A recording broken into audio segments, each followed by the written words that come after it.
Students, today we will start our next sound O. So open your English reader book at page number 19. This is a sound of OW, says O. So let's start. L O, low. M O, mo. R O, row. B L O, blow.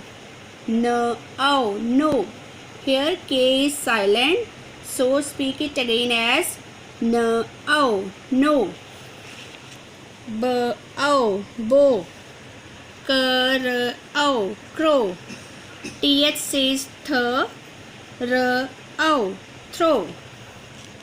G L O, glow. S N O, snow. O L, owl. R O, row. B R O N, brown. B O L, bowl.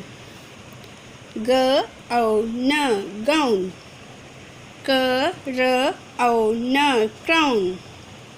T O L, tall. K L O N, clown. F L O R, flower. K R O D, crowd. So it is your sound. So speak it again at home. Thank you. Have a nice day.